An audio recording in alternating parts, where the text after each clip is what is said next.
What would you do if the person who caused your deepest trauma asked you to lie about it to protect their new life? In today's story, the protagonist's choice is a masterclass in why the truth, no matter how brutal, always finds its way to the surface. From the moment I was born, my father, Mark, practically gave me up. My mother, Sarah, died giving birth to me, a tragedy he never recovered from. My Aunt Carol, the woman who actually raised me, told me he blamed me for it. That blame became the backdrop of my entire childhood. I remember family events where he'd look right through me, a ghost in my own family, his silence a constant, screaming reminder that I was unwanted. It hurt in a way that's hard to describe.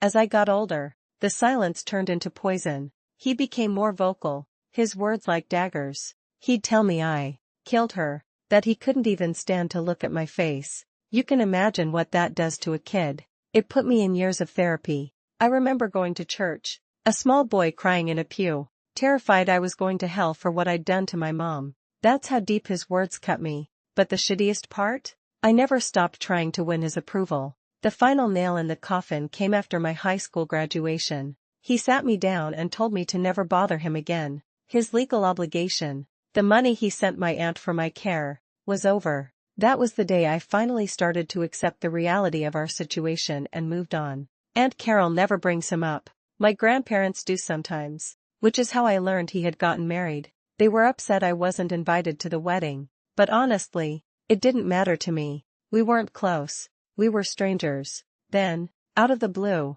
everything changed. His new wife, Isabella, wanted to meet me. It was the first time Mark had ever initiated contact, and it was to say his wife wanted me in their life. But there was a catch. He begged me not to tell her the real reason we were estranged. He tried to sell it as a chance to reconcile, but I could hear it in his voice. This was all for her. This revealed Mark's greatest fatal flaw, his cowardly refusal to face the consequences of his own cruelty, which ultimately sealed his fate. He had told her a sanitized fairy tale, that we'd just had some typical teenage disagreements. I went off to college, and we lost touch because of life stuff. It infuriated me. He was playing off my years of trauma as if it were some petty squabble. I never explicitly agreed to his terms, but he insisted we meet at their house. As I drove over, his words echoed in my head. He was only willing to include me in their lives on his terms, without acknowledging the trauma he caused or apologizing for blaming me for my own mother's death.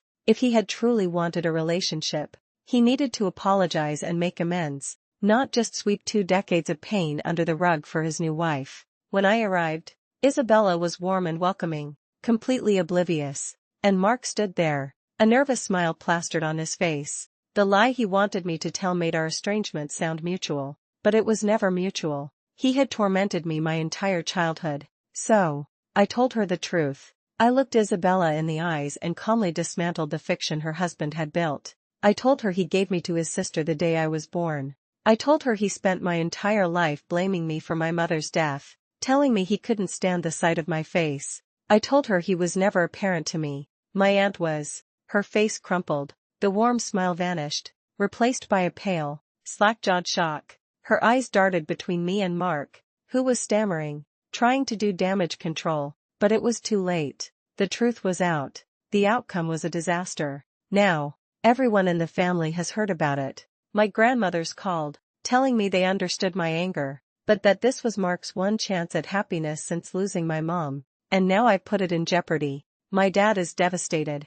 They believe I went too far, that I wrecked his marriage just as he was willing to let me back into his life. Isabella is horrified by what he did and can't look at him the same way. They say it could have all been avoided if I had just stayed quiet. But if the truth ruined his marriage, that's on him. He hid who he truly was. He chose to spend years nursing his grief by abusing his child instead of getting the help he so clearly needed. I couldn't ignore what he did to me, especially when his lies tried to erase it all. This story teaches a powerful lesson. You cannot build a stable future on a foundation of lies. The unprocessed trauma of the past will always, eventually, come to collect its due. So I have to ask, what would you have done? Would you have maintained the peace with a lie, or would you have shattered it with the truth?